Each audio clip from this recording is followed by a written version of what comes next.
வீட்டில் வந்து எப்போது சப்பாத்திங்க, ரொட்டி, பரோட்டா எல்லாம் மீதி இருந்தால் இந்த மாதிரி கட் பண்ணி துண்டு துண்டாக வச்சுக்கோங்க.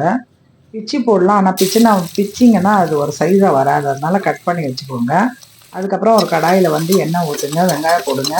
வெங்காயம் நல்லா வதக்கினதுக்கப்புறம் கொஞ்சம் இஞ்சி பூண்டு பேஸ்ட்டு போடுங்க. அதுக்கப்புறம் வந்து ஒரு தக்காளி கட் பண்ணி போடுங்க. கொத்தமல்லி, புதினா எல்லாம் போடுங்க. கொஞ்சம் மிளகாத்தூள், மஞ்சள் தூளும் கொஞ்சம் போடுங்க. போட்டுட்டு நல்லா வதக்கினதுக்கப்புறம் கொஞ்சம் தண்ணி ஊற்றுங்க. தண்ணி ஊற்றிட்டு ஒரு கிளாஸ் இல்லை 1.5 கிளாஸ் தண்ணி ஊற்றுங்க. ஊற்றிட்டு நல்லா தண்ணி கொதிக்கும் போது முட்டை போடுங்க.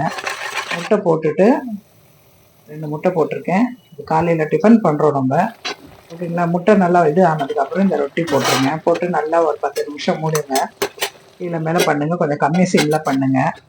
பண்ணும்போது வந்து ரொம்ப சூப்பரான ஒரு டிஷ் ரெடி ஆகிடும். டிஃபனுக்கு சாப்பிடுங்க. ரொம்ப நல்லாயிருக்கும்.